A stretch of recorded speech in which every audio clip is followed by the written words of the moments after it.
Baba always speaks as he is. So Baba is the highest consciousness, and we are somewhere, in between.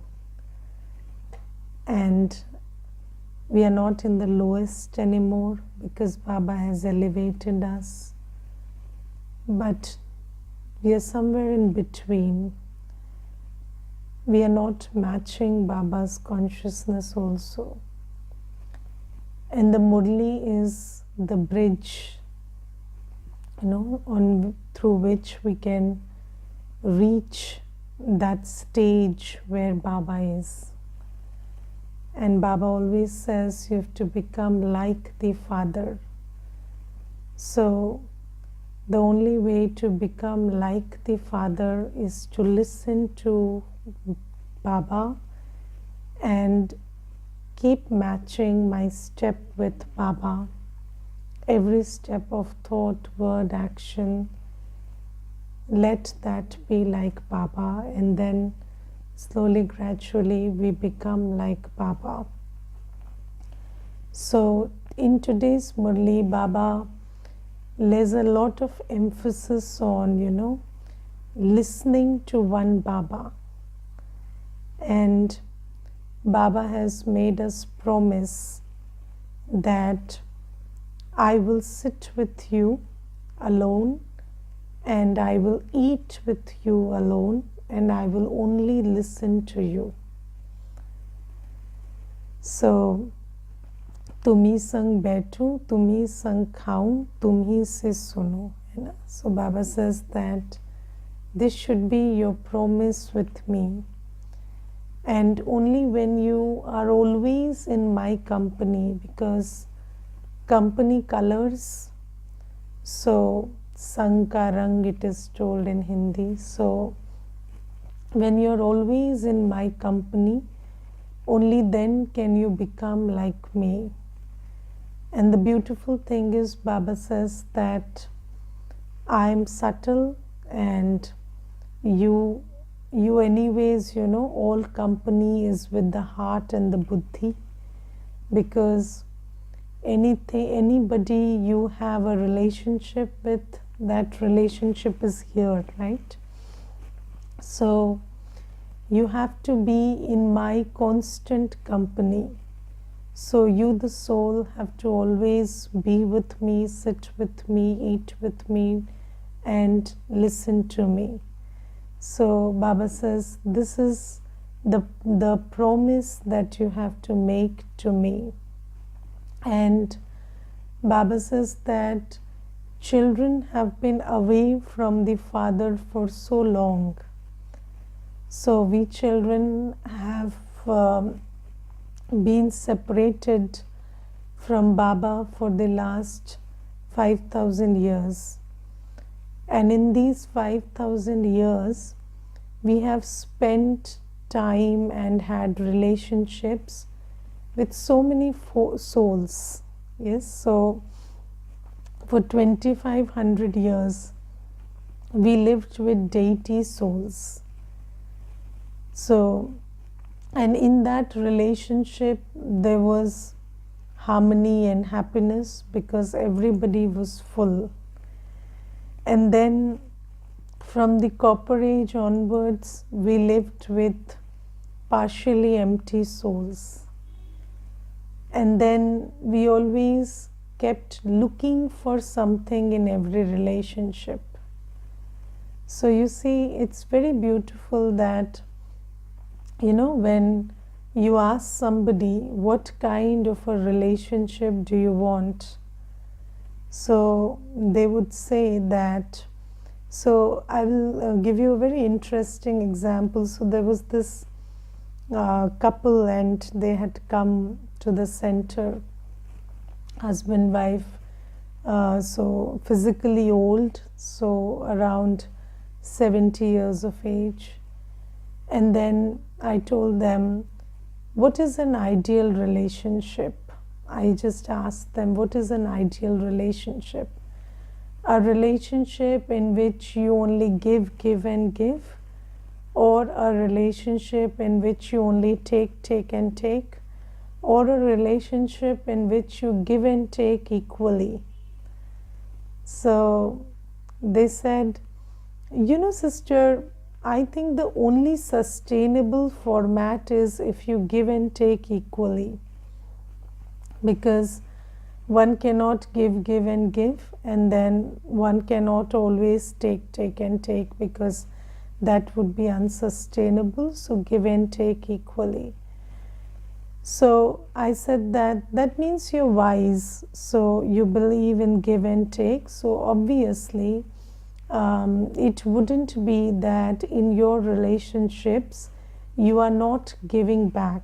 So you're obviously giving back whatever you're getting from a relationship. So they said, yes, we are very fair people. We always give and take properly. So then I asked them, are you happy in your relationships then? So then they said, no, we are not, absolutely not happy, because you see that in this world, even if you believe in give and take, the other person will always try to take more than they give. Or maybe their valuation is different, I don't know. So they said maybe their valuation is different, because I always feel that I'm doing more than they are, but they are not, they don't think the same. They think that they are doing enough. So then they were telling about their children. So they were saying that, you know, my children think that they're taking very good care of me, but we feel very neglected. So that's what's happening. And you see, when we talk about, so in this world, you ask anybody, you know, what is a relationship, good relationship? So they will say that in a relationship, the other person should be non-judgmental, or, you know, even if there is a give and take, we don't mind, but then at least it should be fair, and then there should be respect and regard. And you ask anybody, have you seen such a relationship? Is that your experience in the end of Kali Yuga, that there is a relationship like that? Maybe even if it's not in your own personal experience, have you seen anybody have that kind of a relationship where the party is non-judgmental? And then, have you seen any person who is non-judgmental, by the way? So there is nobody who is non-judgmental. And I will tell you that you never dare to be who you really are, because you know you will be judged. So there is no relationship which is entirely honest, because you know that your honesty will meet a judgmental eye.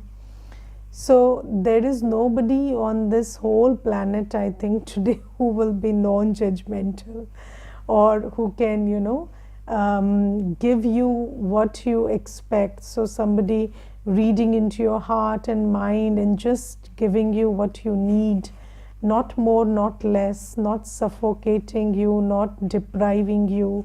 That kind of a relationship I have never seen.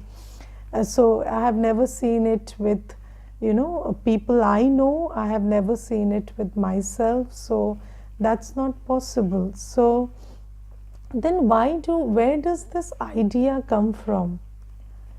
So where have we experienced this relationship? So Baba says, for 2500 years, what you're looking for in human relationship is actually that which you get from Baba.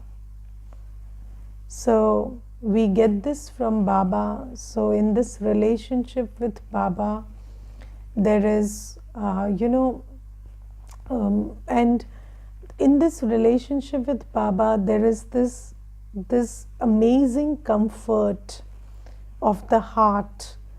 I don't know whether this comfort of the body, because there is a lot of effort, but there is definitely a comfort of the heart, where you always know that Baba never withdraws his love from me. So, there is this, I have never experienced a human relationship, although technically speaking, I have had great relationships in life, but still, I have never seen a relationship where there is so much comfort of heart, where you are never afraid that the other person would just withdraw his love for you. And you are always somewhere, afraid of being judged or afraid of the other person withdrawing their love for you, because, ever since we are kids, so what is the way parents train us to behave well? So we know that if I don't behave well, then my parents won't love me. So, and they sometimes say also, if you're not a good child, will not love you. So that's the way we are trained to be, and that's why there's always this fear that, if I don't behave the way they want, then probably I will lose their love.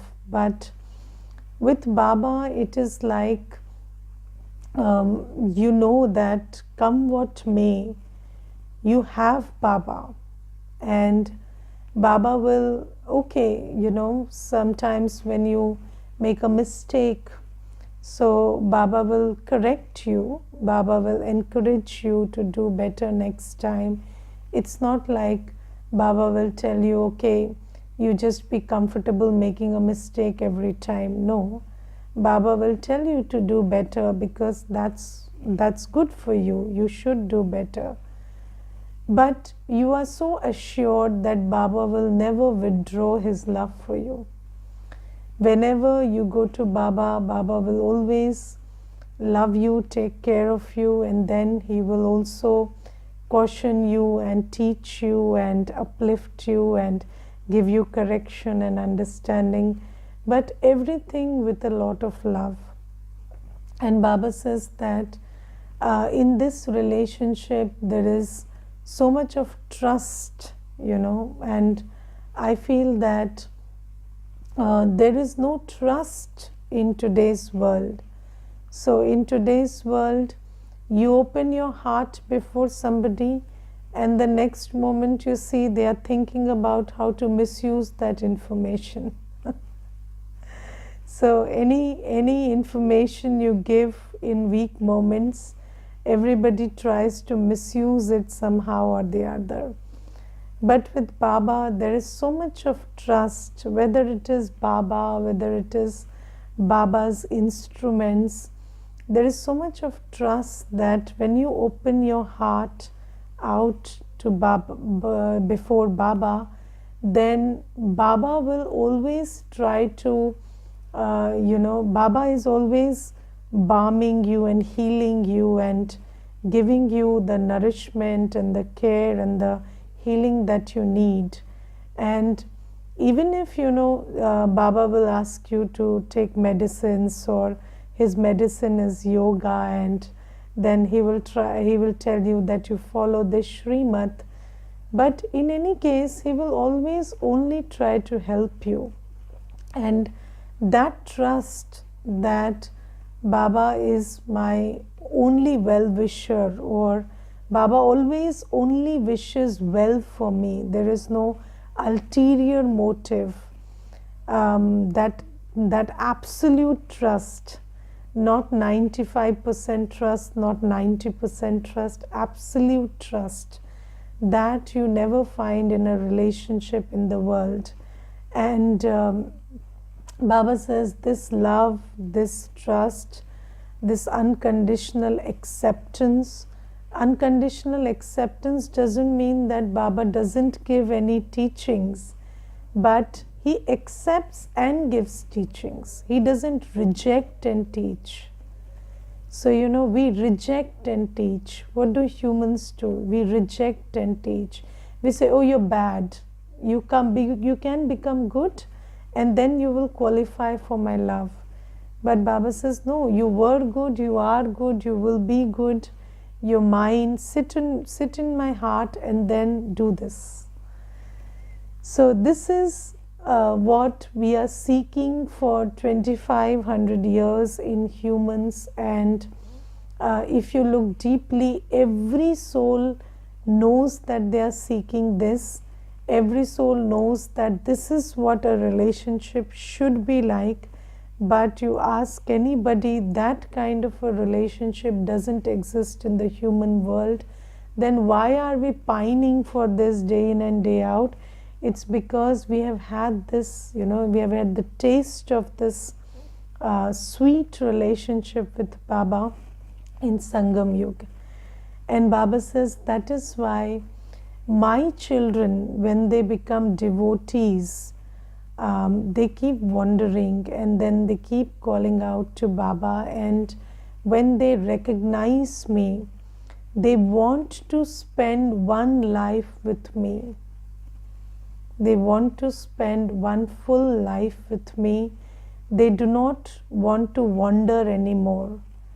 So, when we come to Baba, we instantly recognize that this is what I had been looking for until now. And then we start understanding that I want to spend this one life with Baba.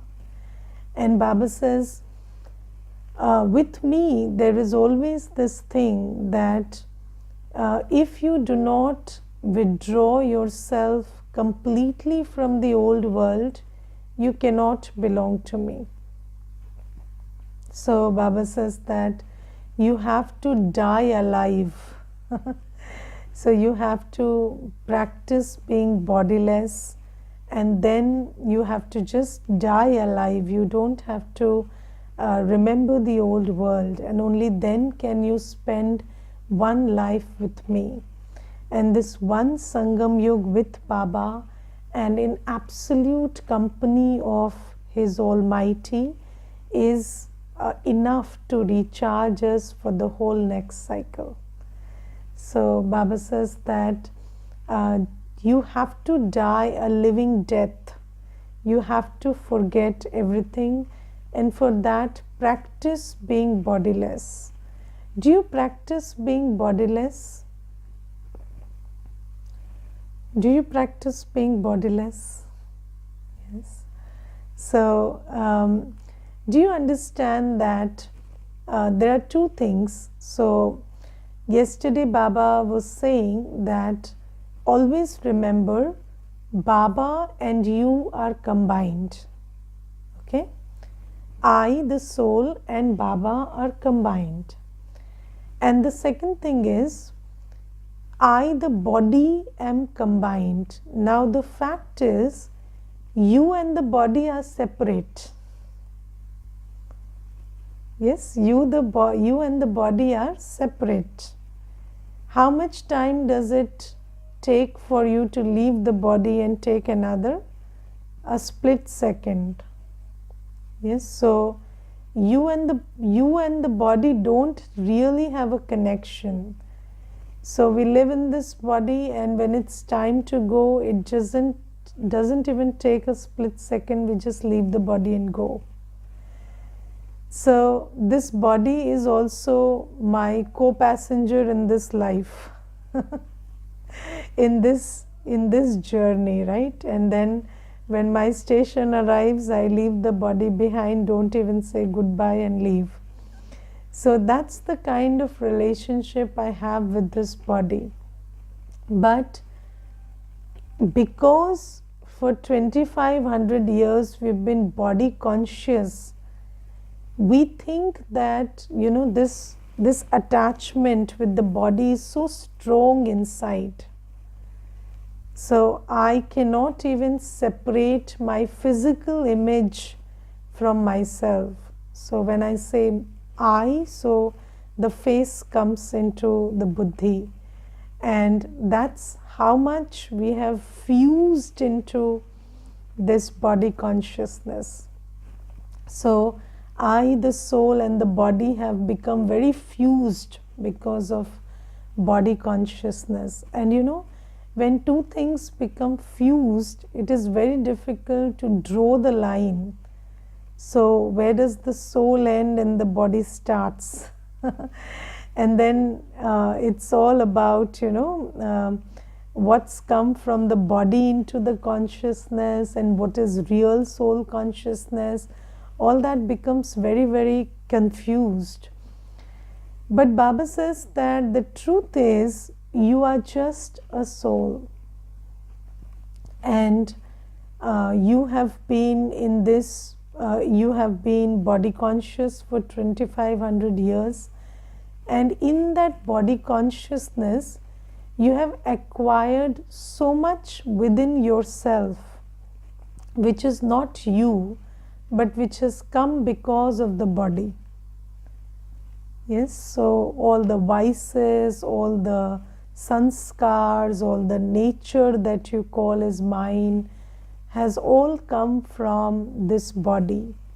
And when Baba says just practice to be bodiless, what Baba means is just see yourself as a soul without a body, and a soul who is in the soul world, and no trace of what we acquired through the body is there in the soul.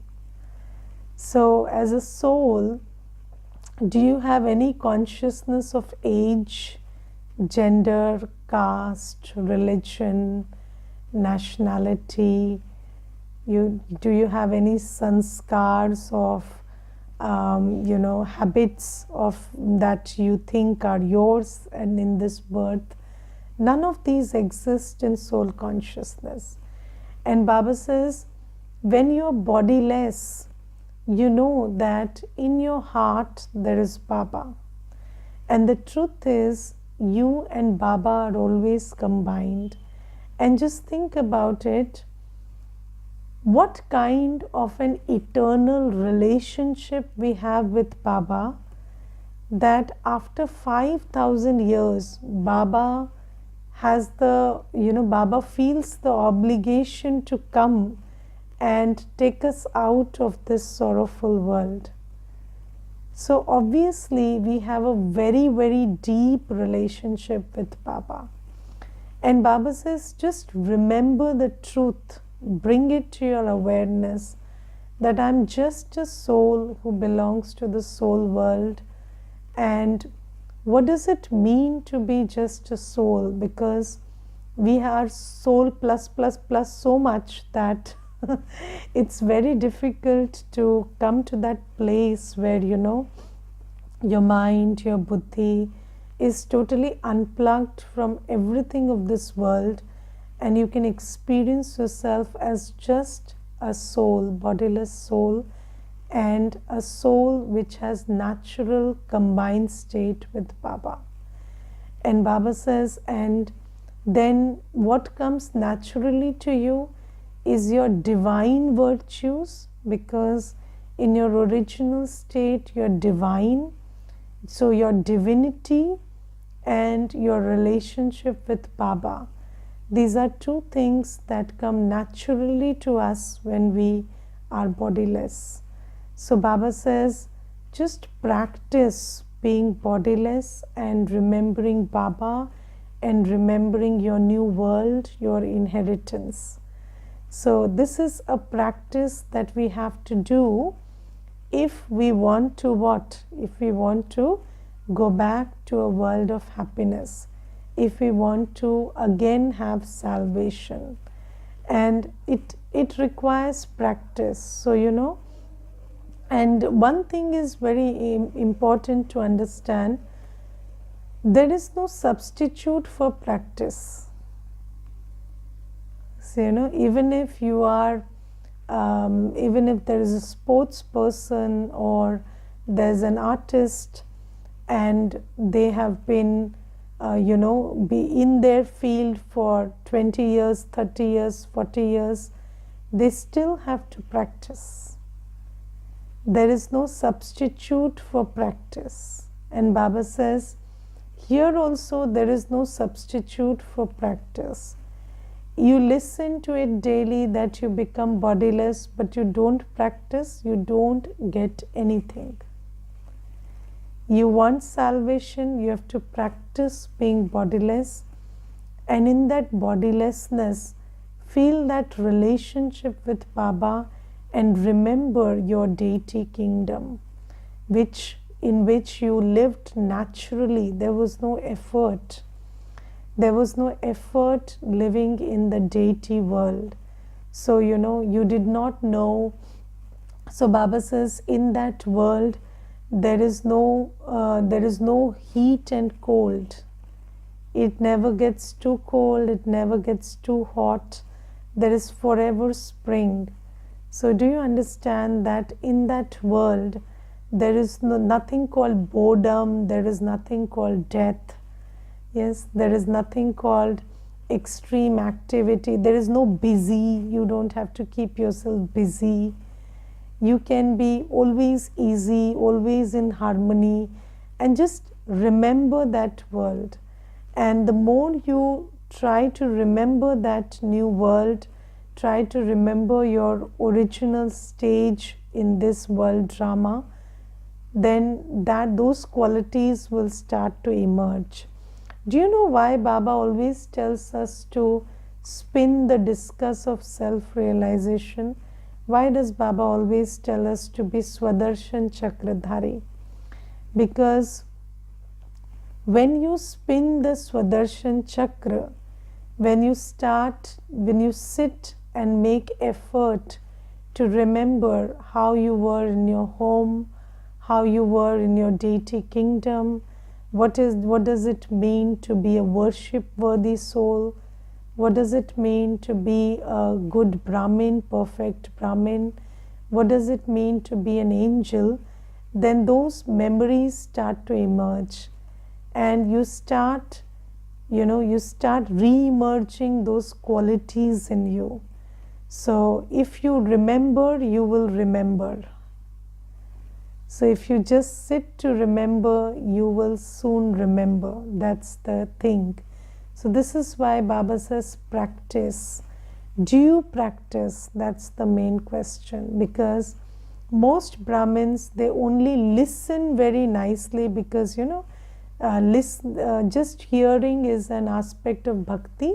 So what have we done in bhakti? All the time, katha, katha, katha, and just listen to katha and nod.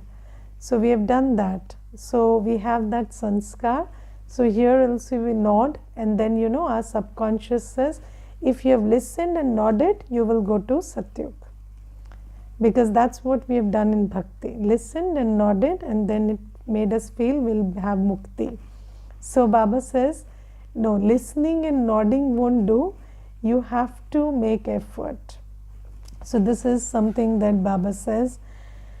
And then Baba today says that, so in the world also people say that it is not learning that requires effort, it is unlearning.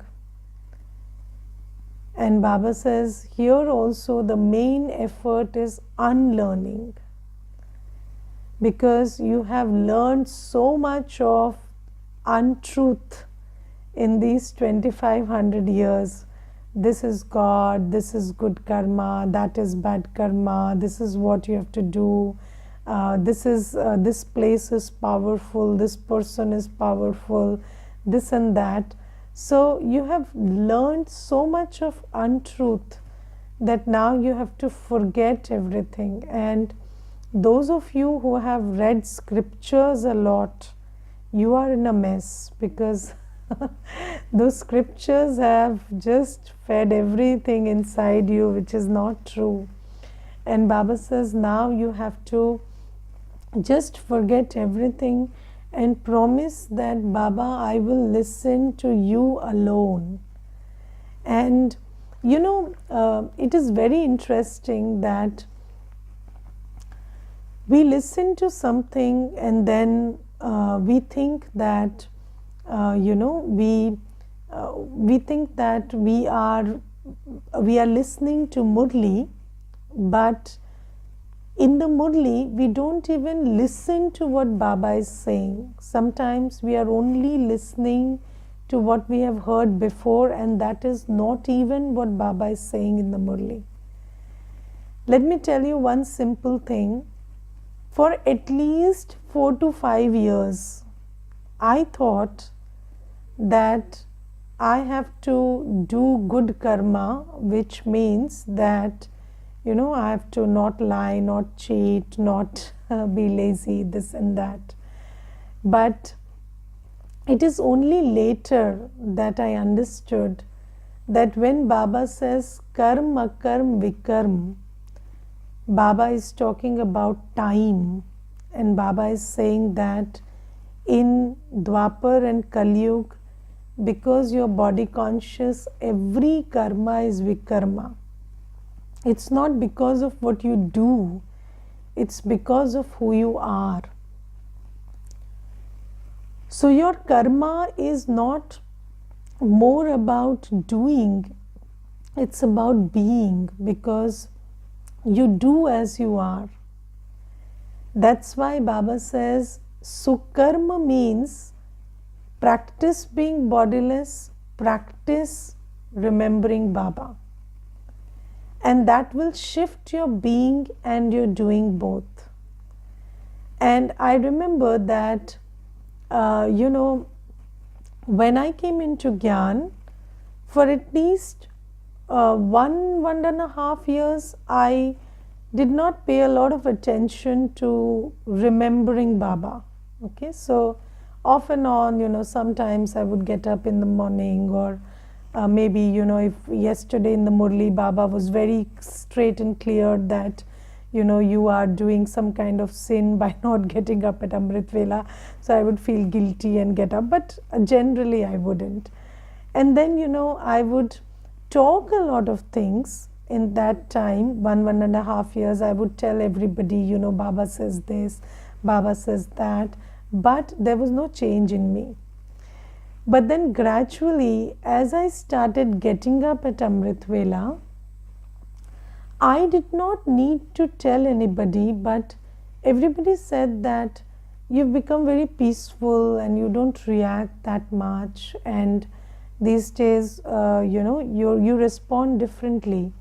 And there was no conscious effort, because when you practice being bodiless, when you bring into your awareness what are your qualities, when you practice them at Amrit Vela, when you bring into your awareness Baba's form, Baba's qualities, then they start shifting that which is inside you. And then obviously whatever you do is a reflection of who you are. So that automatically shifts. So these things I only understood much, much later. So Baba says that, it's when you listen to me also, then you have so much of bhakti inside you that you always listen to something as a reinforcement of what you have heard before. But I'm not saying that. So Baba says, just forget everything, practice being bodiless, practice remembering Baba, and then just listen to me and me alone. And Baba says, just forget whatever you have learned until now and just learn from me. And then Baba puts a lot of emphasis on chart today. And I don't know whether you have tried this, but writing a chart is an art. Because you need to know well also. So there was this one brother, and once I told him, just make a chart of how much inventory of grocery is there in the center. So just prepare, so take everything out and prepare an inventory of how much grocery is there. And what he did is, he did not write the quantity. He just wrote, okay, there is chana dal, there is moong dal, there is arad dal. But he did not write whether it is half kg, 1 kg, 2 kg, 5 kgs. He didn't write anything by the side.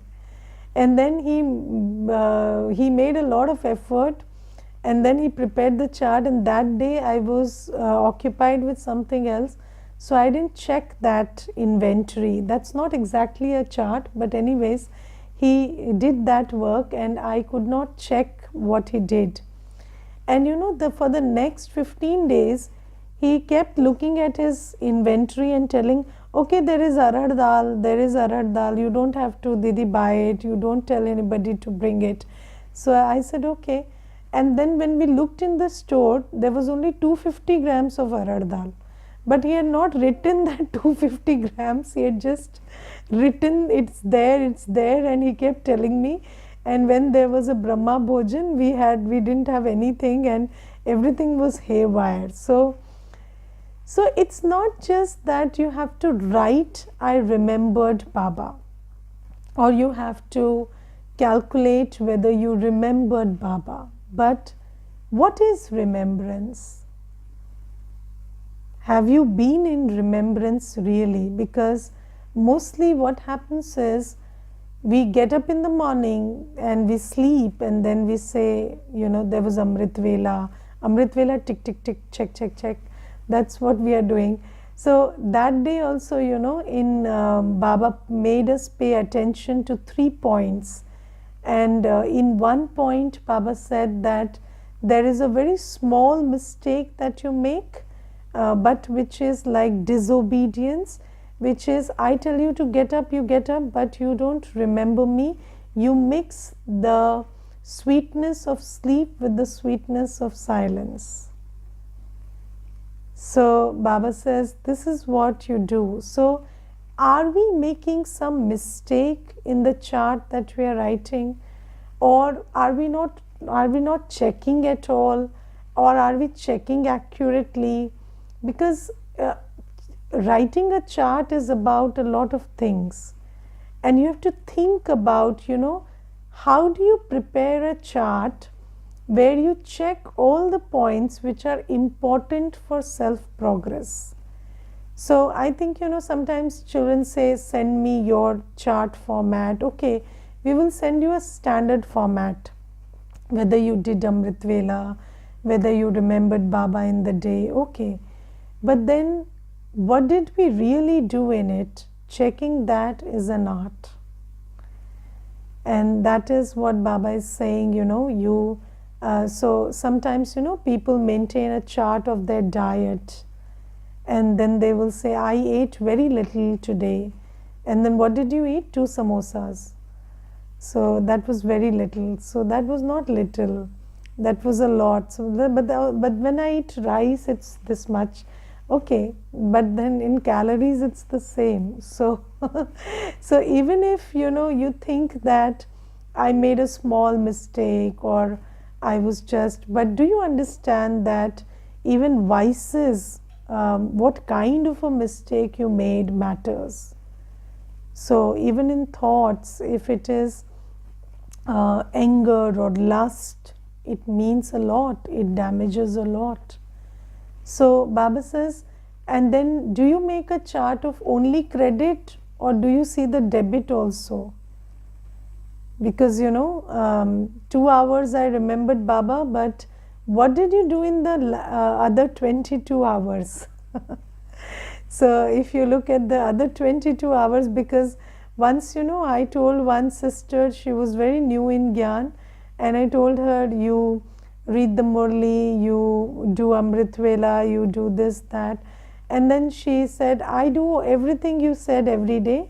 I get up at Amrit Vela, I remember Baba as much as I can, as much as I understand. And then I read the Murli, and then I do traffic control and everything. But still my anxiety is not reducing. So I said, oh, but how is that possible? So I was very confused. And then suddenly I had this thought. I asked her, what other things do you do in the day? So she said, all day, apart from what you've told me, I watch Netflix. So I said, very nice. So, so then I don't think that whatever you're doing can help you, because what do you do in the other time is also very important.